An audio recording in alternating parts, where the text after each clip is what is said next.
Sejam todos muito bem-vindos a mais um episódio da Nova Podcast. Hoje nós estamos recebendo aqui o João Vitor, uma pessoa muito querida pela gente, advisor aqui da Nova, da área de Growth, cara que vem de uma carreira, aí começou no mercado financeiro, né? Passou ali pela Suno, hoje diretor de operações do G4, cara muito focado em dados, em tecnologia.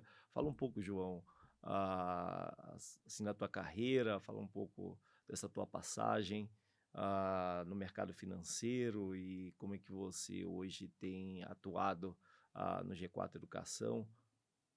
Boa. Bom, muito obrigado. Obrigado pelas palavras, Paulo. Cara, minha carreira sempre foi baseada em engenharia, exatas, né? Até antes da Suno, estava trabalhando com logística, importação internacional. Suno eu entrei ali em 2017, né, oficialmente. Então, eu conheci o Thiago, o fundador lá, em 2015, se eu não me engano. Em 16 a gente se aproximou mais. Em 17 eu entrei para a Suno, fiquei lá até o final de 2019, saí por alguns problemas de saúde.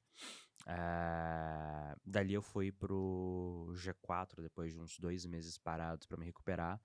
Tô no G4 desde o fim de 2019. Tava como diretor de operações, né? Agora eu fiz uma migração recente dos últimos 3 meses, e no último mais fortemente, para a cadeira ali de produto e tecnologia, para liderar justamente essas frentes ali no G4, né? Quais são as novas avenidas de crescimento, como a gente usa a tecnologia para suportar esse crescimento daqui para frente.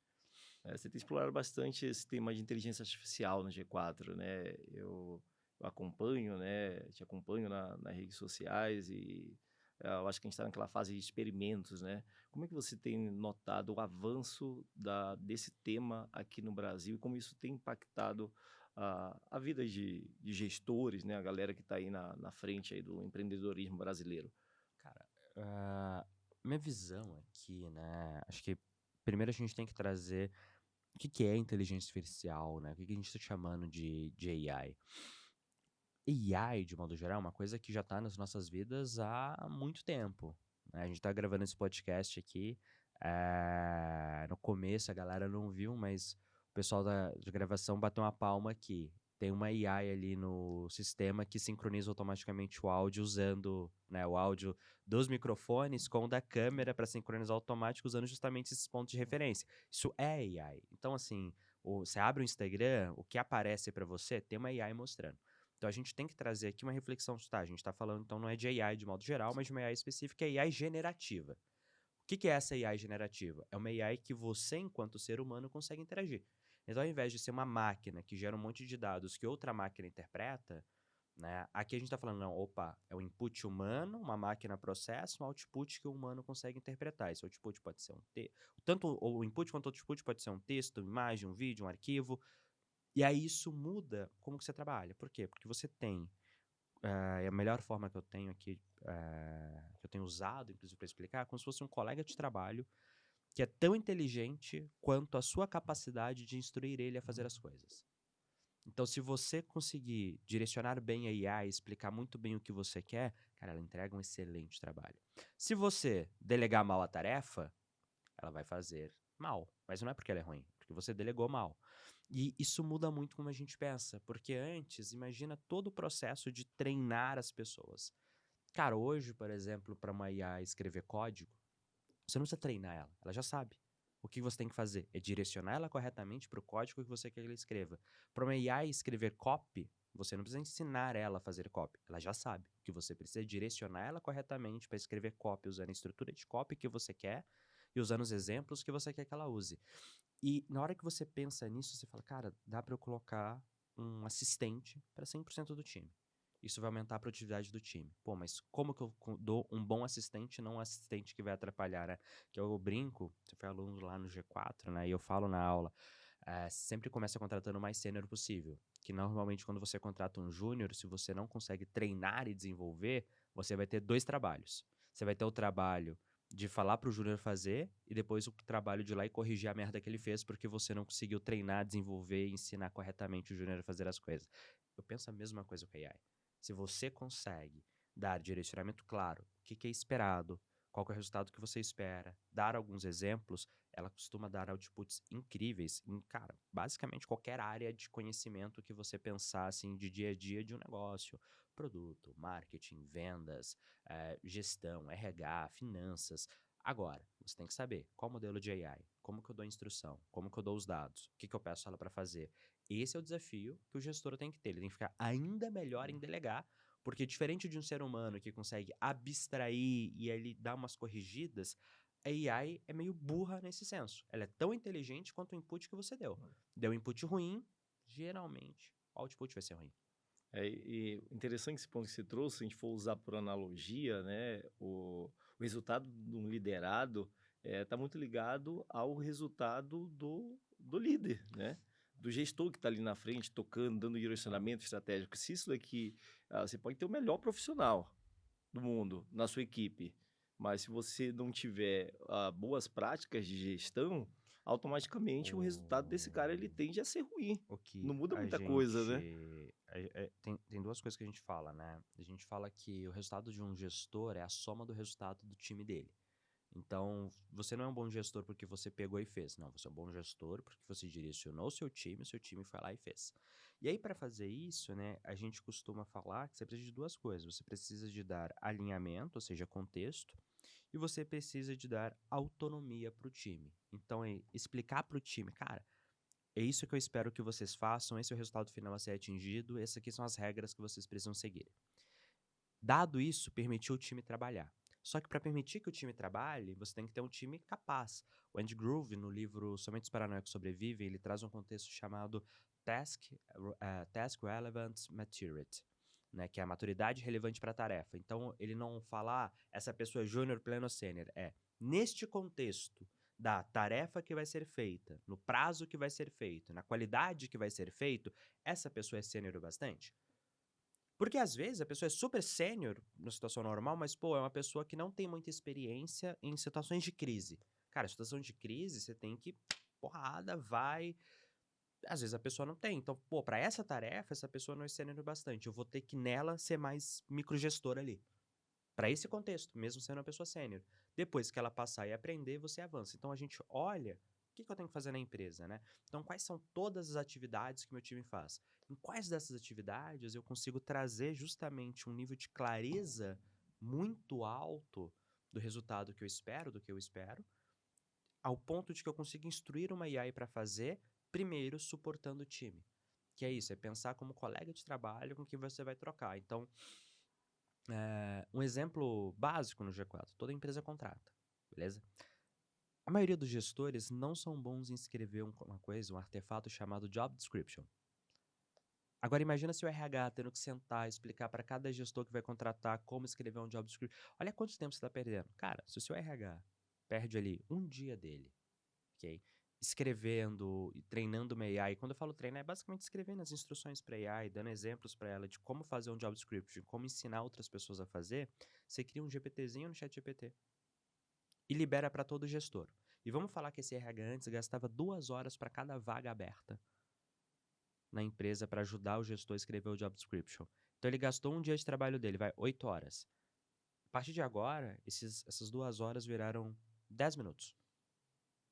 Quantas vagas você abre no ano? Cara, fácil, uma empresa, tá? Ela abre pelo menos 50% das vagas que ela tem no começo do ano ao longo do ano. Ela tem crescimento e reposição. Então, se você é uma empresa de 20 pessoas, a gente está falando que essas 8 horas que o RH gastou, você vai ao longo do ano conseguir 10. São 10 horas base, vai dar tipo umas 16 horas de economia em troca de 8. E essas 8 não precisa ser direta. Cara, pode ser aquele momento que o RH tava, putz, não tem o que fazer, troquei com um espaço sobrando, desmarcaram a reunião. E eu Sobra tô mais tempo para ele exagerando. fazer outra coisa, né? Exato. Impactar a Então companhia. ele troca 8 horas agora, por 16 horas no ano, sobrou 8 horas líquida que ele pode gerar resultado para a empresa de outras formas. Então, esse pensamento de como construir esses assistentes, construir esses colegas de trabalho que vão ajudar o time, compartilhando o conhecimento não só que a empresa tem, mas que as próprias AIs têm com base no treinamento dela, cara, isso é sensacional. Aí você tocou num ponto importante, eu vi que você tem explorado essas questões relacionadas a agentes, né? Sim. A galera está explorando bastante, né? Então, o gestor ele tem esse papel, ele não vai dar... o cara que entende de maçã, ele não vai mandar o cara falar de uva, no caso dos agentes de AI é um pouco semelhante, né? Como é que tem sido a tua experiência nesses treinamentos dessas agentes e como é que isso tem refletido no resultado final? No momento, né, a gente está aqui em junho de 2024. É sempre importante falar referência de tempo, porque alguém ouve esse Sim, podcast daqui 2 anos e o mundo mudou. Nem 2 anos, ano que vem provavelmente já vai ter mudado um pouco, mas neste momento, o que que eu tenho visto? Eh, Construir agentes especialistas em assuntos ajuda. Então, quando eu comecei a construir essas coisas, eu estava tentando fazer tipo um chat GPT do G4. Super generalista, que faz tudo o que pedir, ele dá um jeito. E, cara, isso é muito mais difícil do que parece. Eh, por quê? Porque se você tem um generalista que faz tudo, a necessidade de você dar um input claro aumenta. Então, vou dar um exemplo, né? O que é CRM? Todo mundo aqui pensou alguma coisa, provavelmente a maioria de vocês pensou CRM como uma ferramenta de marketing e vendas. Só que se você é um médico e pergunta o que é CRM, você vai pensar o Conselho Regional de Medicina. Pô, se eu faço um agente generalista e pergunto ele o que é CRM, ele vai me responder o mais comum, que é o Customer Relationship Management System. Se eu sou um médico perguntando, provavelmente, me explique o papel de um CRM. Eu não quero saber o CRM de vendas, provavelmente eu quero saber o CRM de medicina. Só que o agente generalista fudeu. Aí o que que ele vai querer? Pô, pra eu ter a resposta certa, eu preciso dar um input já com contexto. sim. E aí eu dependo do usuário. Na hora que eu crio o especialista, ele fala: olha, você é um especialista em responder e falar com o médico, sempre entenda que o contexto do seu cliente é o médico. Na hora que eu falar e perguntar qual é o papel do CRM, ele vai me responder o quê? Ele vai me responder assumindo que está falando com o médico, para o médico CRM tem mais significado como Conselho Regional de Medicina. Então, essa lógica agora, aplica ela para tudo na empresa. Quando você vai construir um agente para fazer alguma coisa, ajudar algum time, ele ser um especialista te dá uma vantagem de você reduzir o quanto ele erra por erros de input do usuário. Você consegue dar mais contexto, você consegue colocar mais barreiras para ele não fazer besteira e não falar merda. Então você consegue ter muito ganho. O problema disso é que aí você começa a ter que construir vários, dar manutenção em vários, otimizar o prompt de vários. Então, Faz parte do trade-offs. processo, né? Exato. É que, de certa forma, a gente viveu alguns desafios, né? A Nova, ela foi a primeira casa de análise brasileira a desenvolver, ter um desenvolvimento proprietário, né? Nessa linha de IA. E a gente passou por várias fases, né? Ali eu lembro lá no início, aquelas das primeiras conversas com o Pedro, né? Como que a gente poderia construir aquela base de dados adequada para que o input ali final, de fato, estivesse alinhado aos interesses do usuário, do Por investidor, exemplo, né? no começo a gente colocava pro usuário selecionar numa lista o ativo Sim, sobre o qual ele queria falar. Para quê? Para evitar era do um agente trazer a desafio, né, informação de de outro alguém. ativo. E com o tempo a gente vai aprendendo e falar, não precisa mais. Agora ele consegue usar essa estrutura aqui, que na hora que o usuário falar, ele já tira a informação Hum. e garante que não perde Tinha a contexto. diferença do que era técnico, que era fundamentalista, né, também, É. né, Então, a cara, você quer uma resposta mais segmentação. técnica? Então, assim, começa do jeito que dá, vai testando, levando para o mundo real, e aí você vai adaptando pro melhor jeito possível para o usuário Sim. final. Hoje olhando, pegando essa bagagem que você tem no mercado financeiro, você é um cara que estuda bastante diversos temas, né? Quando pega um tema ali, você gosta de exaurir ali bastante tudo que está em torno daquele tema principal. Como é que você enxerga a aplicação de AI no mercado financeiro e os potenciais desdobramentos? Você já Cara, consegue ter um pouco de clareza eu disso? acho que é muito similar a AI na educação, né? Por mais que, fazendo um paralelo, né? Em 1986, se eu não me engano, o professor Bloom, ele escreveu um paper chamado Two Sigmas Problem. Basicamente, o que que ele falava? Alunos que recebem tutoria individual aprendem 2 desvios padrões mais do que alunos que estão na sala de aula comum com todos. Um desvio padrão é mais ou menos 16%, tá? Porque você pega o desvio padrão, né? Quando você vai fazer ali aquela curva de distribuição normal, ela geralmente tem seis quebras. Cada quebra é 16%, né? Na divisão única. Então, cara, 2 desvios padrão, tô falando de alguém aprendendo quase 33% mais do que um aluno normal. Só que, porra, não dá pra fazer isso. É caro. Então a tutoria individual era exclusiva para quem tinha muito dinheiro. Vamos agora trazer isso para o investimento. um plano personalizado de investimentos que te entende profundamente, cara, seus objetivos de longo prazo, seu perfil, o movimento do mercado, o movimento da sua vida e cruza tudo isso, é um negócio até então reservado para quem tem muito dinheiro e pode pagar caro por isso. Opa, será que precisa continuar sendo? Será que eu não posso usar AI para dar essa personalização? A gente está fazendo isso em educação. A Nova está fazendo isso dentro de investimentos. Eu acho que a gente ainda não chegou lá no sentido, cara, tá perfeito, Sim. mas eu acho que é muito mais razoável assumir que vai funcionar cada dia melhor do que achar que a gente chegou já no teto. Sim. Dado que você deveria assumir que vai ficar cada dia melhor, investir nisso. E aí levar esse nível de personalização do atendimento, de contexto, de conhecimento para cada indivíduo. Então não é mais, por plano, né? Não é mais, o cliente do. Eu sou cliente do Itaú, né? Então, assim, você tem um cliente do Itaú normal, ele tem um nível de atendimento. O cliente do Itaú Uniclass tem outro. Do Personalité tem outro. Do Ultra High tem outro. Do Private. Não, não. O João tem o atendimento do João. Sim. E agora, com a escala que a AI permite de interação, de conhecimento, de entendimento, de raciocínio, plugado à minha base proprietária de conhecimento, com os ajustes que eu faço, dado todo o histórico que eu já tenho, eu consigo atender o João. Então, não estou mais atendendo os clientes do Ultra High. Não, eu estou atendendo o João. Então, essa é a questão que eu vejo de futuro do uso de AI nisso. E aí, de novo, aqui eu tô falando de AI generativa, né? Tem todo o uso de AI para, modelagem de mercado, modelo de predição e todas essas outras questões mais técnicas, né? Que aí, irmão, aí é olhar fundo quant e todas essas E é coisas. pauleira. Aí é pauleira, assim, no nível E a gente esquece. está nesse caminho, né? A gente entende que há um gap entre a informação e a tomada de decisão no mercado financeiro. Eu estive conversando no episódio passado com um médico, ele está desde 2005 na Bolsa de Valores.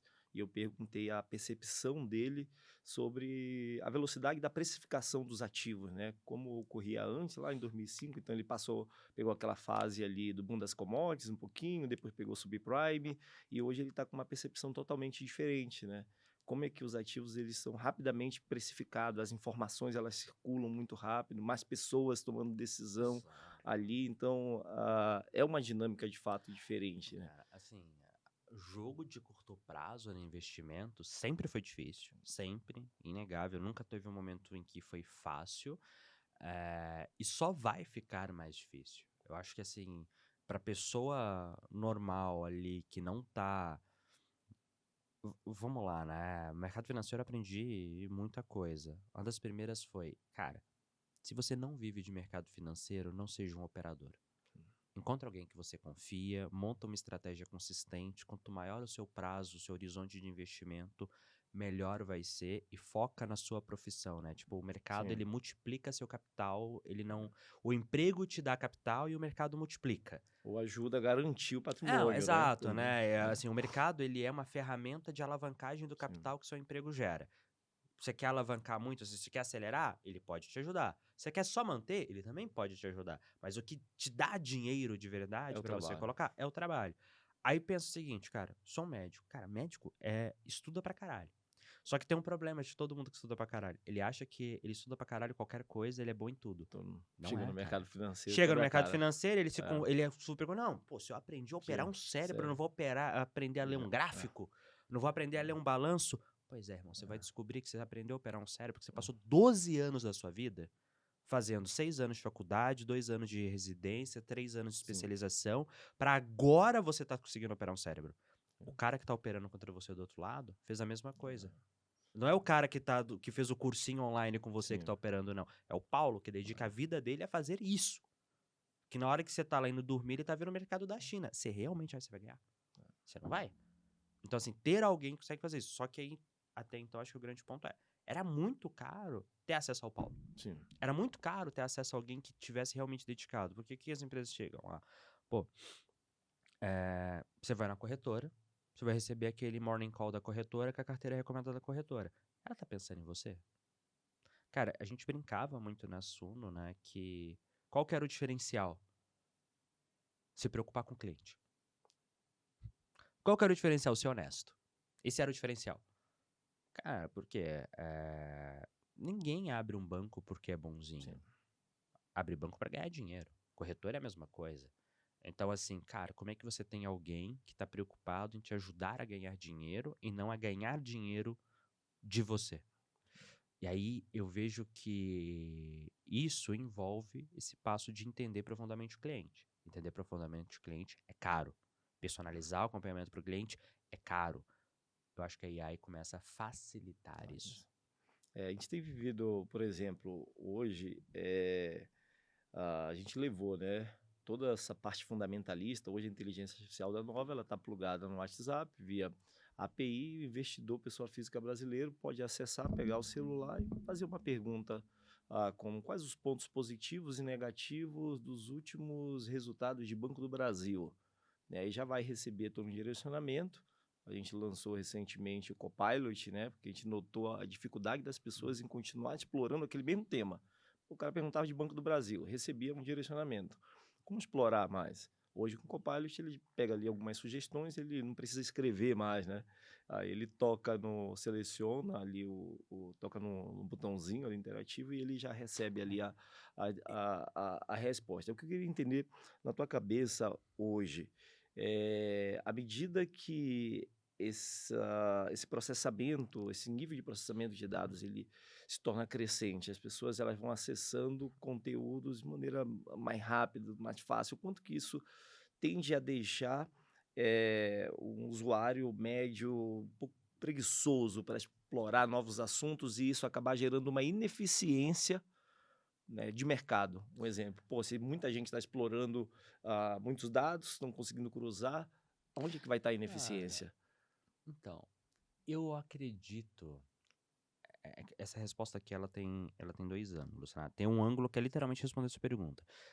É, eu acho que não vai existir necessariamente uma ineficiência. Na verdade, assim, vai existir ineficiência onde os dados não cobrem. Então, por exemplo, os modelos de AI que o usuário normal usa, né? Cara, dificilmente eles vão ter dados profundos daquela small cap esquecida ali na bolsa. Não vão, eles vão ter das large caps, beleza, e de quem tá nos principais índices de mercado, que é onde você tem mais informação disponível, ok? Então, vai existir uma ineficiência nessas.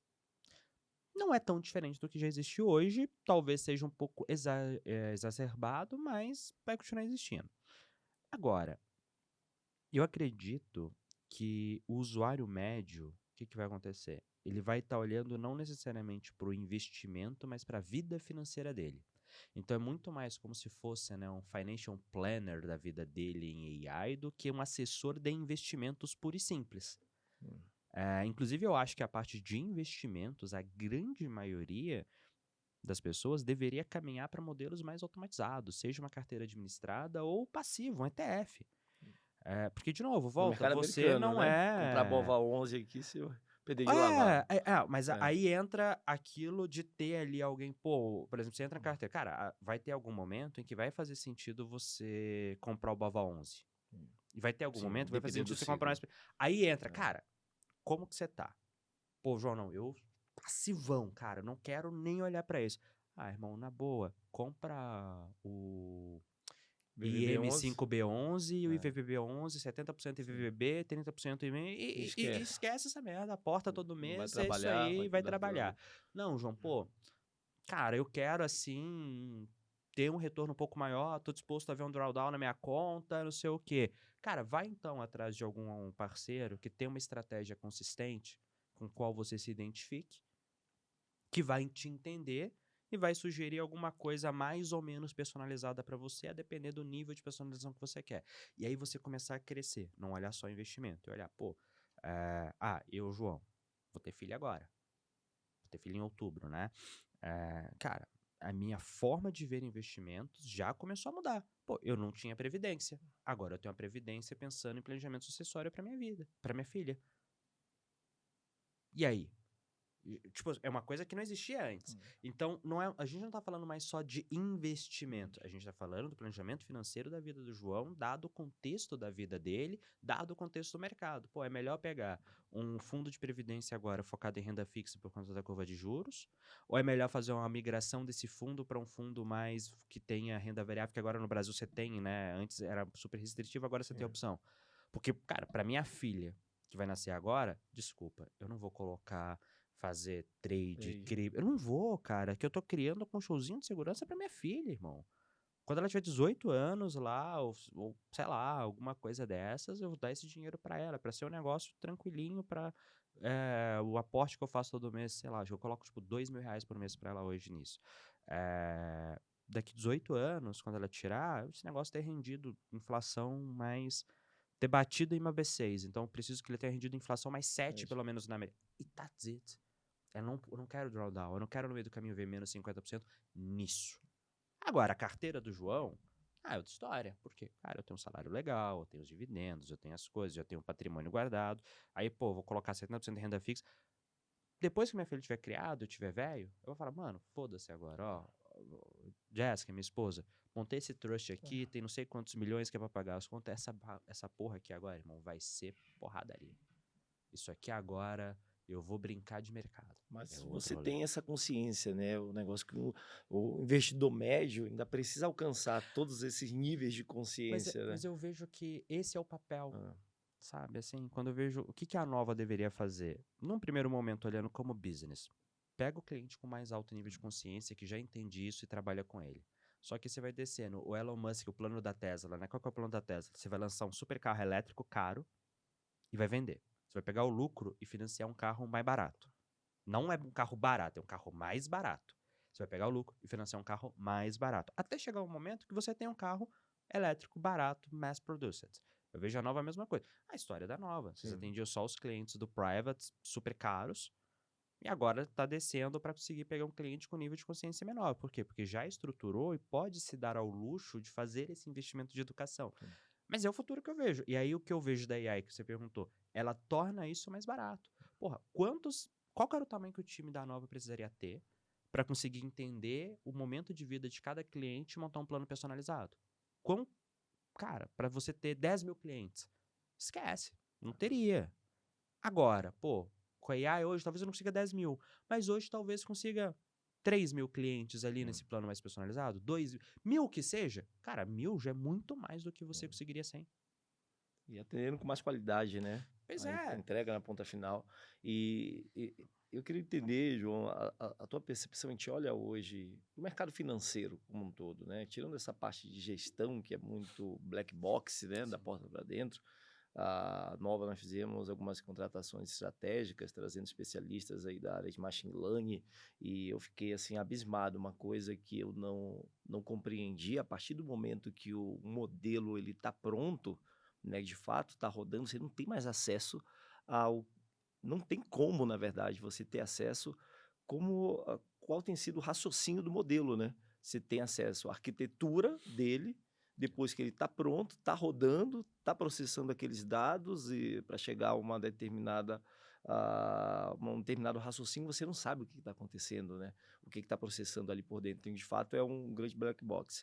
Mas tirando essa parte assim um pouco mais complexa, quando a gente olha para o mercado brasileiro hoje, a gente vê ainda poucas empresas, principalmente na área de análise, tomando as iniciativas, né, de trazer para dentro de casa o desenvolvimento de algo proprietário para impactar de fato a jornada do investidor. Como é que tu enxerga? Tu acha que ainda é uma falta de consciência da solução, da tecnologia?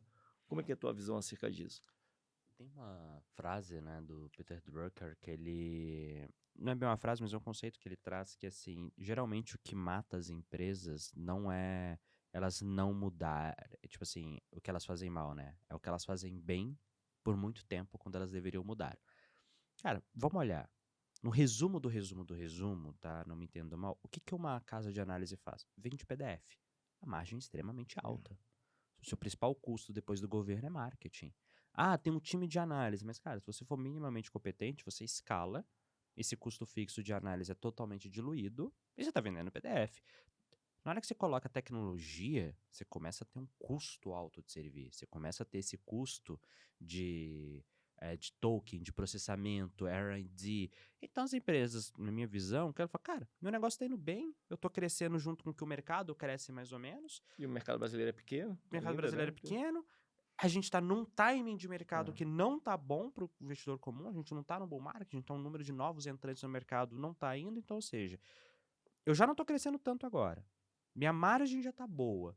Eu ainda vou colocar o investimento que vai comer minha margem, só que eu acho que é falta de pensar 2 passos para frente. que eles Cara, continuem pensando assim. daqui a pouco esse mercado, como é cíclico, vai voltar a subir. Na hora que voltar a subir, vai voltar a ter interesse. Quem vai conseguir estar melhor posicionado para capturar cliente? Quem tiver uma proposta de valor mais alinhada com o cliente. Sim. Para mim, essa proposta de valor está em quem investe mais em atender melhor o cliente. Então eu vejo que não é falta de conhecimento, é um erro de julgamento, de falar, cara, mas o que eu Entendi. faço tá bom. O que eu faço já atende. Atende você. Sim. Você não está mais investindo para ser a melhor solução possível para o cliente final. Tá olhando E pro isso é o que hoje. vai te ferrar. É isso que vai, cara, você tá deixando de ver a necessidade do cliente, você tá deixando de ver o que o cliente realmente quer. Cara, o cliente quer, né? Tem uma. O mercado financeiro é um negócio de confiança. E aí existe uma coisa que a gente chama de equação da confiança. A equação da confiança basicamente né, na parte de cima da equação você tem conhecimento, que é basicamente o quanto que você entende daquilo, né, na percepção do cliente. Você tem disponibilidade, o quão disponível para o cliente você está quando ele precisa de ajuda. Tu pensa assim, o cliente precisa de ajuda. Primeiro, você consegue ajudar? Que é o C da equação, né? Conhecimento? Ah, consigo. Legal. Você está disponível para ajudar? Que uma coisa é você conseguir, outra Sim. coisa é na hora que ele precisa você está disponível. E o terceiro, você entende o cliente para adaptar o seu conhecimento naquele momento para a realidade dele? Então, essa aqui é a intimidade. Então, você tem isso. Dividido pela ganância, tá? O que você cobra do cliente para fazer isso? Eu acredito que os investimentos em AI, em atendimento, em tecnologia, eles aumentam o D e o I da equação. Então, na hora que chegar e o cliente vai escolher alguém para ele confiar a decisão de investimento dele, quem vai ter um trust maior?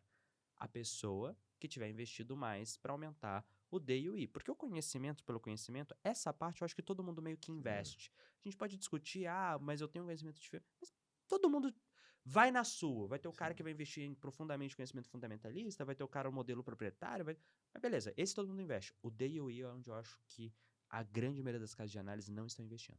Sim. Continue assim, né? E a Que gente continua continue assim. avançando.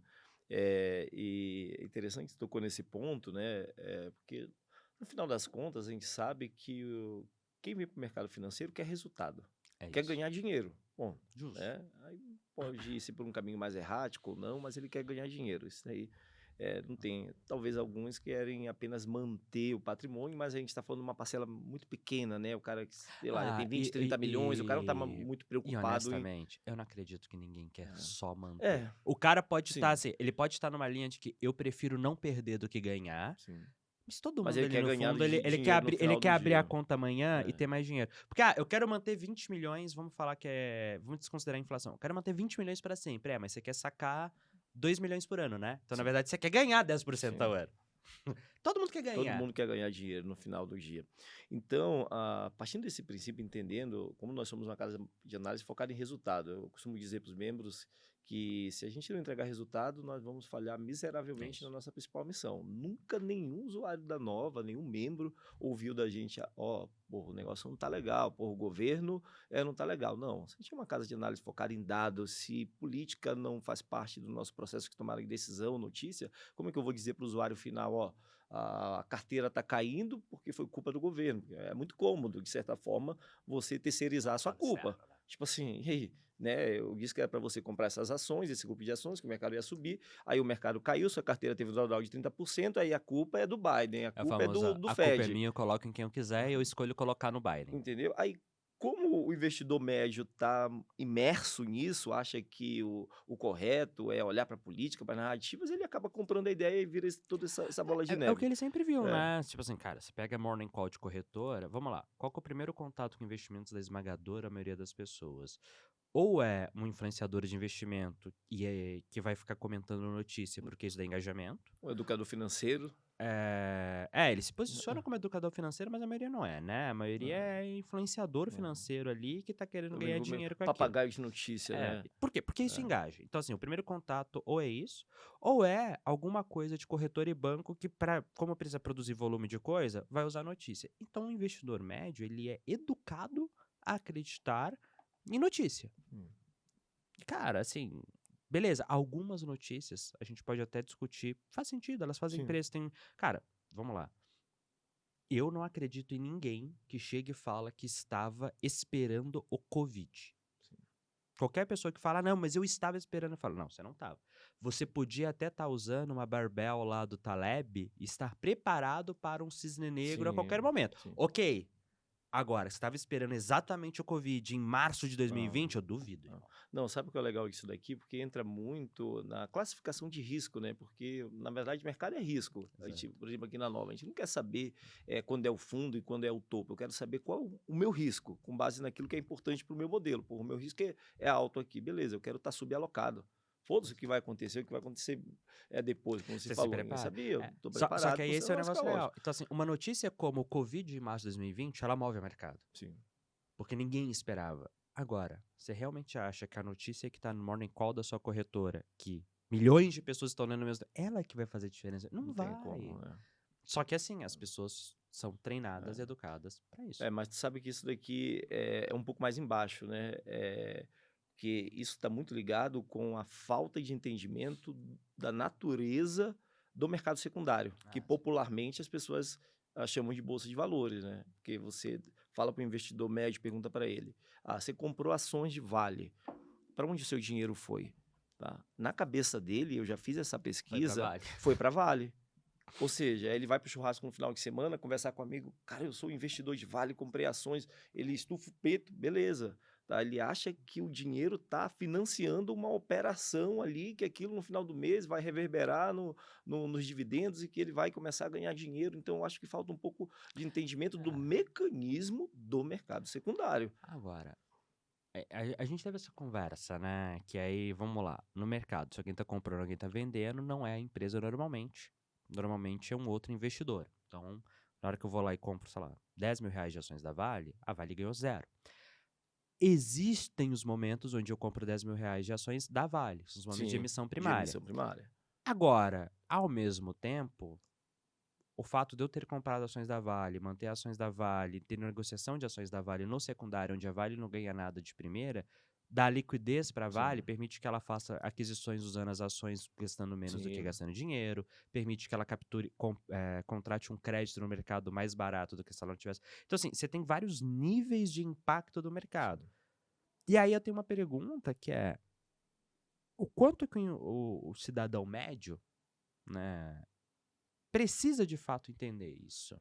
O quanto que ele não deveria, na verdade, cara, entender mais quais são os tipos, os estilos, por assim dizer, as escolas de investimento, falar, cara, pro meu momento de vida é essa? Ou o outro lado, né, o financial planner dele deveria falar, cara, dado seu, existem essas 10 escolas de investimento, dado seu momento de vida, seus objetivos, o nosso plano nos próximos 5 é seguir essa aqui, só segue. E vai Hum. trabalhar, e vai ser não um investidor melhor, mas sim, cara, um médico melhor, um empreendedor melhor, Eu porque é entendi aqui teu que é a sua ponto. zona de Não, genialidade. eu entendi. Mas eu acho que tudo está relacionado ao, não necessariamente ao risco. Eu entendi teu ponto. O investidor médio ele não precisa saber esses pormenores dos ciclos de mercado, vai ser indiferente, pode até atrapalhar a jornada dele. Mas se ele contrata um serviço, Aí é outra por história. exemplo, ele quer saber, pô, esse serviço aqui que eu contratei, que me ajuda a administrar minha carteira nova, a gente lançou o modelo de wealth desde o ano passado, que a gente vem trabalhando nesse modelo, aprendemos bastante, né, durante esse período, ou seja, agora a gente integra inteligência de alocação na XP, no BTG, no Bradesco, na Avenue, e a partir do momento que a base, ela sabe, porra, a Nova ela não toma decisões baseadas em política, em narrativas, ela enxerga o mercado sobre a ótica dos ciclos e vai poder fazer um bom rotation. Cara, isso daqui nivela o E nível da isso escolha do investidor, pessoa exato. física. Que é o que eu falei, cara, quais são as escolas ou estilos de investimento, o que que compõe cada um deles e qual que eu me identifico, né? Quais são os prós e contras, o que que diferencia. Então, este Sim, nível, eu acho que qualquer um que vai investir deveria se dar o trabalho de aprender pelo menos isso. Porque senão, cara, na boa, compra, sei lá, Tesouro Direto. Sim.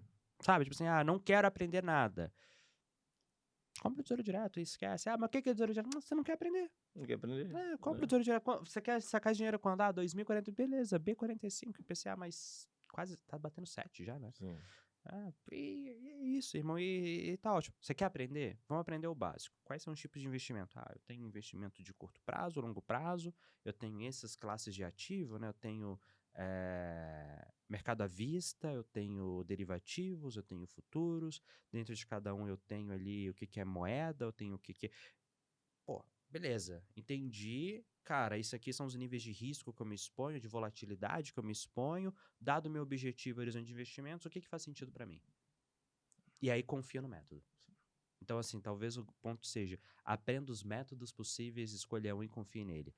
Senão, você vai virar aquele cara, teu amigo que é assim, ele vai no médico, ele fica questionando o médico o tempo inteiro, vai lá e vai 3, 4 médicos, cada um dá uma resposta diferente. Mas, direcionalmente é mais ou menos igual, mas é diferente. Eu falo, eu não vou falar o nome dele, porque provavelmente ele vai ouvir isso aqui, mas ele vai saber quem é, mas é sacanagem que vai ter mais amigo ouvindo e vai zoar. Mas assim, fulano, você não é médico. Você é empresário. Escolhe a porra de um médico que você confia, dado o track record de resultado, aí track record de resultado é super importante, e segue. Porque você não vai dedicar sua vida a estudar, que nesse cara dedicou. Você não. Não A é tua real, zona de competência. você tá entrando no Google, vendo vídeo no YouTube, e porque esse vídeo no YouTube falou que você concorda, você tá dando crédito pro vídeo do YouTube. Mas quem garante que esse cara do YouTube não baita de um pilantra picareta? Então, assim, vai atrás de quem tem resultado comprovado, um bom histórico, um bom track record de resultado, com um método que você seja alinhado, porque também, tem esse trader aqui que é foda, mas você vai ficar fazendo trade? Porra, não. Então, não importa o track record dele. Então, assim, primeiro filtro, só conversa com quem tem track record. Segundo filtro, track record fazendo algo que você está disposto também a fazer. Fez esses 2 filtros, cara, sua vida vai ficar mais fácil como investidor. Vai ficar mais fácil, sem dúvida. E João, para a gente vir finalizando aqui, a Nova recentemente, hoje nós fechamos parceria, né, com uma gestora grande aqui em São Paulo. Hoje a gente leva a nossa inteligência de alocação diretamente para a conta do cliente. O cliente contrata uma carteira administrada, né, escolhe ali o mandato da carteira e a partir desse momento a nossa inteligência de alocação vai refletir ali na conta dele, né? Diferente assim dos fundos tradicionais, em que ele não tem acesso aos ativos, o dinheiro sai da conta dele, ali ele acompanha de maneira mais transparente todo o processo de tomada de decisão, né? A gente compra aqui e reflete lá na conta dele.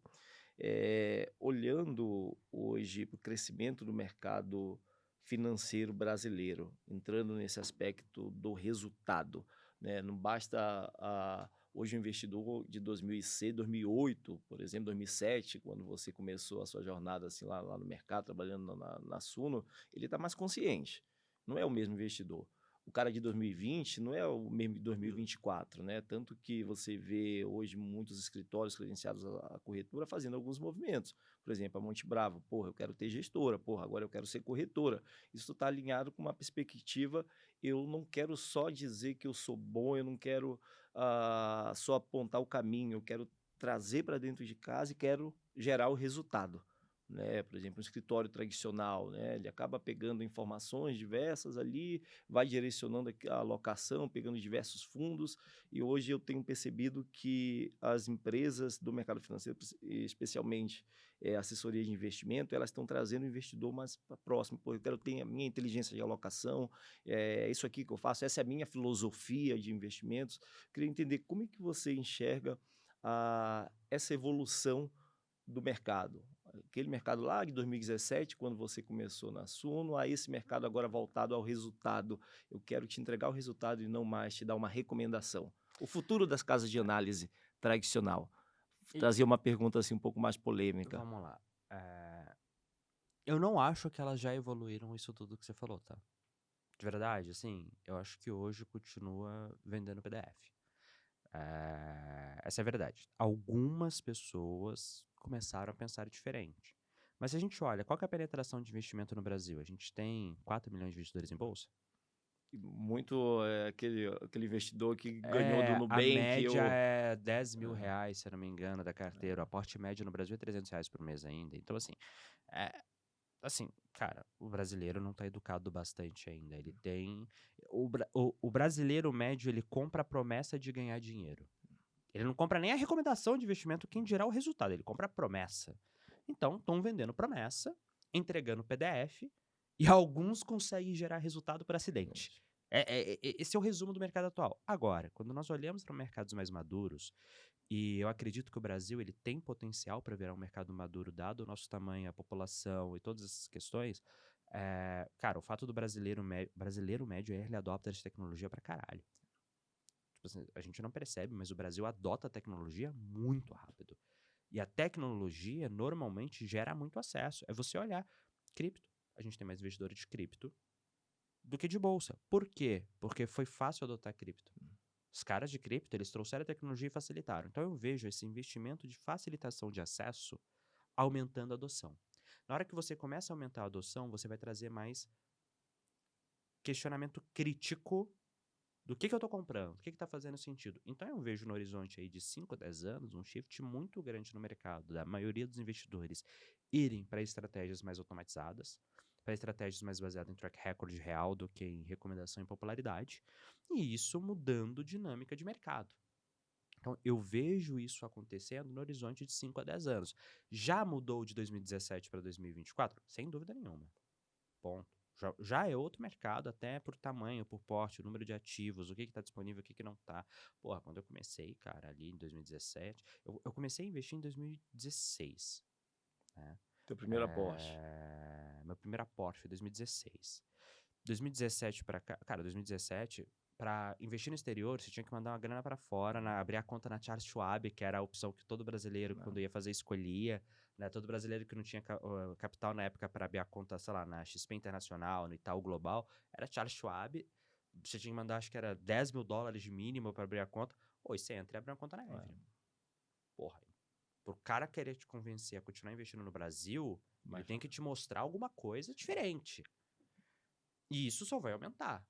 Então, eu acredito que isso vai aumentar, essa demanda vai aumentar e que o investidor vai, na média, ter mais consciência. Agora, vai ter mais consciência versus a base atual, que ainda é um lixo. Sim. Assim, não tem outra palavra, é um lixo. E aí isso vai subir, a gente tem poucas exceções ali fazendo um bom trabalho, tipo a Nova. Cara, a gente tem umas conversas que chega a ser engraçado, né? Pô, a gente tava falando aqui antes. Cara, tem algumas comunicações que se você faz, você vende menos. Sim. Ponto. Você vai vender menos. E aí, você deveria fazer ou não? Algumas você deveria fazer, outras não. E eu vejo que você se preocupa. Você faz algumas que vai te fazer vender menos e foda-se. Sim. Mesmo sendo aquela hora que, cara, não é claro se eu deveria comunicar isso aqui. Por quê? Tá pensando no cliente. E aí, a minha crença. É muito na visão de médio e longo prazo, né?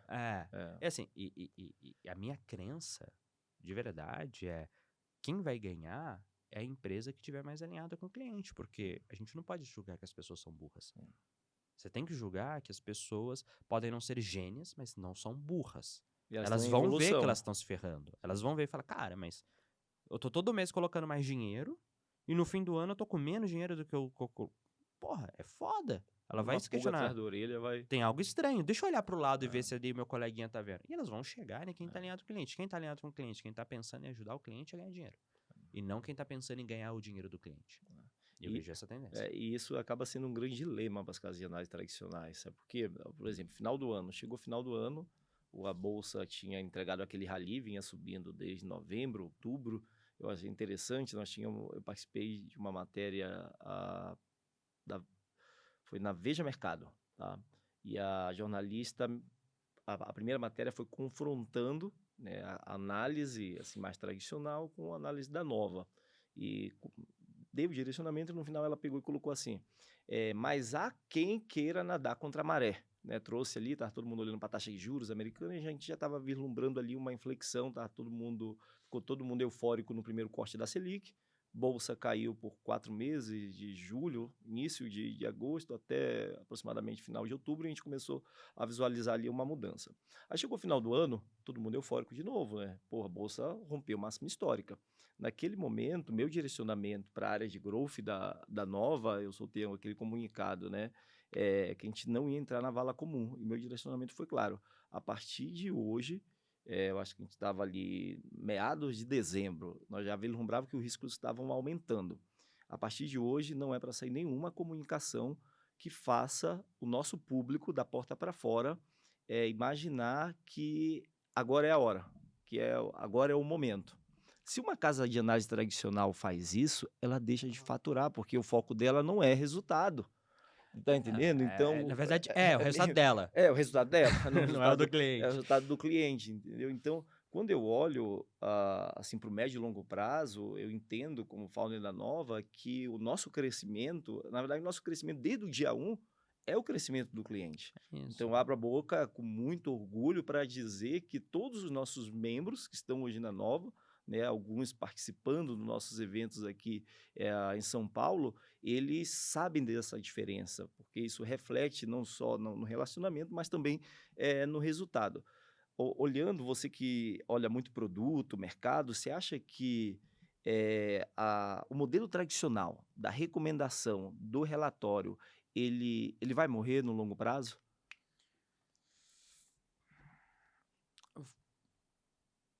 A Vamos casa de lá, análise tradicional. ele vai ser muito menos participativo do mercado do que é hoje. Vai morrer? Vai a zero? Cara, eu acho que não. Pô, tem mercado para máquina de escrever até hoje. Agora, ele é o mercado que ele cresce ou que diminui? Eu acho que ele é um mercado que diminui. Acho que ele é um mercado que ele tá fadado, a venda do PDF tá fadado a se tornar irrelevante. Sim. Ele era um mercado que estava em franco crescimento até ali 2020, 2021.